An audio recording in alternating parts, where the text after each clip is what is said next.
जय हिंद दोस्तों, मेरा नाम है जय और मैं आप सभी का एक बार फिर से वेलकम करता हूं आपके अपने YouTube channel the learning fuel पर। दोस्तों, आज इस वीडियो में हम बात करेंगे army recruiting office Patiala Indian army rally भर्ती 2021 के बारे में। दोस्तों, इस वीडियो में इस आर्मी रैली भर्ती के बारे में हम डिटेल से बात करेंगे, तो वीडियो को शुरू से अंत तक जरूर देखिए। तो चलिए शुरू करते हैं। सबसे पहले हम बात करेंगे कि यहाँ पर कौन कौन से डिस्ट्रिक्ट्स के कैंडिडेट्स अप्लाई कर सकते हैं।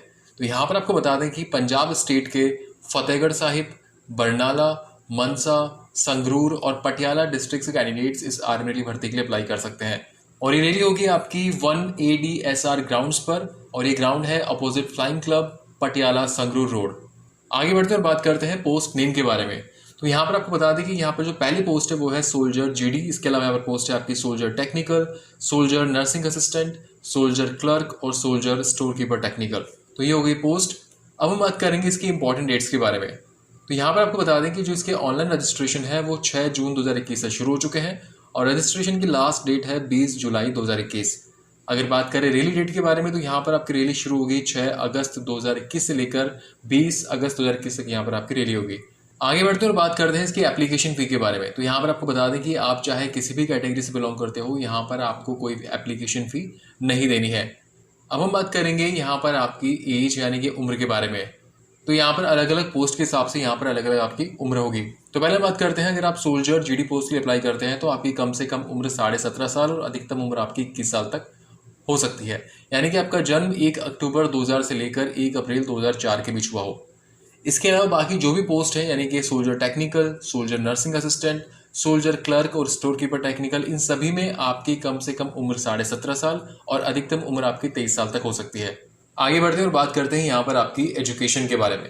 तो यहाँ पर अगर आप सोल्जर GD पोस्ट के लिए अप्लाई करते हैं तो यहाँ पर आपको कम से कम 10वीं पास होना ज़रूरी है।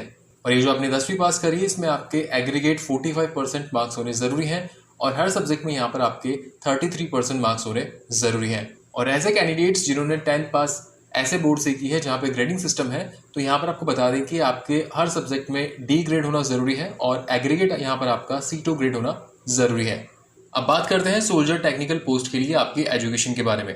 तो यहाँ पर आपको 12th पास होना ज़रूरी है और ये जो आपने 12th पास करी है वो साइंस से करी है और साइंस में यहाँ पर आपके पास फिजिक्स, केमिस्ट्री, मैथ्स और इंग्लिश सब्जेक्ट होने ज़रूरी है। यहाँ पर आपके एग्रीगेट 50% मार्क्स होने ज़रूरी हैं और हर सब्जेक्ट में आपके 40% मार्क्स होने ज़रूरी हैं। अब हम बात करेंगे सोल्जर नर्सिंग असिस्टेंट पोस्ट के लिए क्वालिफिकेशन के बारे में।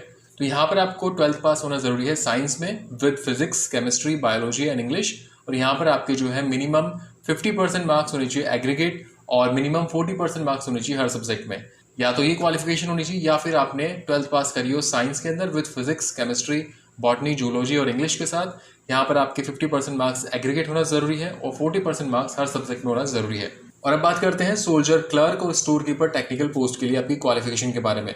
तो यहाँ पर आपको मिनिमम 12th पास होना ज़रूरी है और चाहे आपने 12th पास आर्ट्स में करिए, कॉमर्स में करिए, फिर साइंस में करिए तो आप अप्लाई कर सकते हैं। लेकिन ध्यान रहे कि यहाँ पर आपके एग्रीगेट 60% मार्क्स होने ज़रूरी हैं और हर सब्जेक्ट में यहाँ पर आपके 50% मार्क्स होने ज़रूरी है। और अगर आपके पास इंग्लिश, मैथ्स, अकाउंट्स और बुक कीपिंग सब्जेक्ट्स हैं तो इन सब्जेक्ट्स में आपके 50% मार्क्स होने ज़रूरी हैं 12th में। तो ये हो गई आपकी एजुकेशन। अब हम बात करेंगे यहाँ पर आपके मोड ऑफ सिलेक्शन के बारे में। मोड ऑफ सिलेक्शन में यहाँ पर आपके 4 स्टेप्स होते हैं। पहला स्टेप है आपका PFT यानी कि फिजिकल फिटनेस टेस्ट। इसके बाद आपका होता है PMT यानी कि फिजिकल मेजरमेंट टेस्ट। उसके बाद आपका होता है मेडिकल एग्जामिनेशन और फाइनल होता है आपका रिटन एग्जामिनेशन। तो सबसे पहले हम बात करेंगे PFT यानी कि फिजिकल फिटनेस टेस्ट के बारे में। PFT में यहाँ पर आपके कुल 4 अलग अलग टेस्ट होते हैं। इसमें पहला टेस्ट होता है आपका 1.6 किलोमीटर की रनिंग। इसके बाद आपका होता है बीम यानी कि पुलअप टेस्ट। इसके बाद आपका होता है 9 फीट डिच और फिर होता है इसमें आपका जिगजैग बैलेंस। तो पहले हम बात करेंगे 1.6 किलोमीटर रनिंग के बारे में। तो यहाँ पर आपको बता दें कि यहाँ पर 2 ग्रुप्स होते हैं, ग्रुप फर्स्ट और ग्रुप सेकंड। तो अगर आप 1.6 किलोमीटर की रनिंग को पूरा करने में 5 मिनट 30 सेकंड तक का टाइम लेते हैं तो यहाँ पर आपको ग्रुप फर्स्ट में रखा जाता है। और अगर आप 1.6 किलोमीटर रनिंग कंप्लीट करने में 5 मिनट 31 सेकंड से लेकर 5 मिनट 45 सेकंड का टाइम लेते हैं तो आपको ग्रुप सेकंड रखा जाता है। अगर आप ग्रुप फर्स्ट में आते हैं तो आपको 60 में से 60 मार्क्स दिए जाते हैं और अगर आप ग्रुप सेकंड में आते हैं तो आपको 60 में से 48 मार्क्स दिए जाते हैं। तो ये हो गया आपका 1.6 किलोमीटर की रनिंग कंप्लीट करने के बाद आपका PFT में अगला टेस्ट होता है बीम यानी कि पुलअप्स। यहाँ पर आपको प्रॉपर वे में 10 पुलअप्स निकालने होते हैं। अगर आप प्रॉपर वे में 10 पुलअप्स निकाल पाते हैं तो आपको 40 में से 40 मार्क्स दिए जाते हैं। अगर आप 9 पुलअप्स निकाल पाते हैं तो आपको 33 मार्क्स दिए जाते हैं। अगर आप 8 पुलअप्स निकाल पाते हैं तो आपको 27 मार्क्स दिए जाते हैं। अगर आप 7 पुलअप्स निकाल पाते हैं तो 21 मार्क्स, और अगर 6 निकाल पाते हैं तो 16 मार्क्स। और वो कैंडिडेट्स जो कि 6 पुलअप्स भी नहीं निकाल पाते हैं तो यहाँ पर आपको डिस्क्वालीफाई कर दिया जाता है। तो ये हो गया पीएफटी में आपका सेकंड टेस्ट, जो कि है बीम यानी कि पुलअप्स। पीएफटी में आपका अगला टेस्ट होता है 9 फीट डिश। इसमें 9 फीट का एक लंबा गड्ढा होता है जो कि आपको कूदना होता है। यहाँ पर आपको बता दें कि यहाँ पर इस टेस्ट के कोई मार्क्स नहीं जुड़ते हैं, बस नेक्स्ट स्टेप में जाने के लिए आपको क्वालिफाई करना जरूरी है। 9 फीट डिश के बाद पीएफटी में अगला टेस्ट आपका होता है जिगजैग बैलेंस। इस टेस्ट के भी कोई मार्क्स ऐड नहीं होते हैं, बस अगले स्टेप में जाने के लिए आपको क्वालिफाई करना जरूरी होता है। दोस्तों इसके अलावा यहाँ पर आपको बता दें कि आपकी जो 1.6 किलोमीटर की जो रनिंग होगी, अगर वो हिली टेरेन एरिया में होती है तो वहां पर आपको बता दें कि अगर जो हिली टेरेन एरिया है उनकी ऊंचाई 5000 फीट से लेकर 9000 फीट तक है तो यहाँ पर आपको रनिंग के अंदर 30 सेकंड तक का एक्स्ट्रा टाइम दिया जाएगा। और ये रनिंग ऐसे हिली टेरेन एरिया में होती है जहाँ की ऊंचाई 9000 फीट से लेकर 13000 फीट तक है, तो वहां पर आपको 120 सेकंड तक का एक्स्ट्रा टाइम दिया जाएगा। तो ये हो गया आपका पीएफटी यानी कि physical fitness test. PFT clear करने के बाद आपका अगला टेस्ट होता है पीएमटी यानी कि फिजिकल मेजरमेंट टेस्ट। पीएमटी में आपका हाइट, वेट और चेस्ट का मेजरमेंट किया जाता है। तो स्क्रीन पर आपको टेबल दिख रही होगी। इस टेबल में आप देख सकते हैं कि आप किस पोस्ट के लिए अप्लाई कर रहे हैं, उस पोस्ट के हिसाब से आपका हाइट, वेट और चेस्ट कितना होना चाहिए। फॉर एग्जांपल अगर आप सोल्जर जीडी पोस्ट के लिए अप्लाई करते हैं तो यहाँ पर आपकी हाइट जो है वो कम से कम 170 सेंटीमीटर होना जरूरी है। अगर बात करें यहाँ पर आपके वेट की, तो यहाँ पर आपका मिनिमम वेट जो है वो 52 किलोग्राम तक होना जरूरी है। और अगर आपकी उम्र 17.5 से 20 साल तक है तो यहाँ पर आपको बता दें कि जो आपका मैक्सिमम वेट है वो 63.6 किलोग्राम तक हो सकता है। और अगर आपकी उम्र 20 साल से लेकर 21 साल के बीच है तो यहाँ पर आपका मैक्सिमम वेट 66.5 किलोग्राम तक हो सकता है। और अगर सोल्जर जनरल ड्यूटी के चेस्ट के बारे में बात करें तो आपका चेस्ट यहाँ पर बिना फुलाए 77 सेंटीमीटर होना जरूरी है, और उसमें कम से कम 5 सेंटीमीटर तक का फुलाव भी होना जरूरी है। तो इसी तरीके से अलग अलग पोस्ट यानी कि soldier technical, soldier nursing assistant, soldier clerk और सोल्जर स्टोर कीपर टेक्निकल की हाइट, वेट और चेस्ट का मेजरमेंट कितना होना चाहिए वो यहाँ पर स्क्रीन पर आप देख सकते हैं। टेबल के अंदर वीडियो को आराम से पोस्ट करके आप देख सकते हैं। पीएमटी क्लियर करने के बाद आपका अगला स्टेप होता है मेडिकल एग्जामिनेशन। तो दोस्तों यहाँ पर आपको बता दें कि इंडियन आर्मी में होने वाले मेडिकल टेस्ट के बारे में हमने एक डिटेल वीडियो बना रखा है जिसमें छोटे से बड़े हर एक टॉपिक को अच्छे से और विस्तार से बताया गया है। जैसे कि इंडियन आर्मी में दांतों का मेडिकल टेस्ट कैसे होता है, दांतों के पॉइंट कैसे कैलकुलेट किए जाते हैं, आपकी आंखों का मेडिकल टेस्ट कैसे होता है, इसके अलावा क्या इंडियन आर्मी में टैटू अलाउ है या फिर नहीं, और इसके अलावा और भी बहुत से टॉपिक जैसे कि hernia, varicose veins, knock knee, flat foot, carrying angle.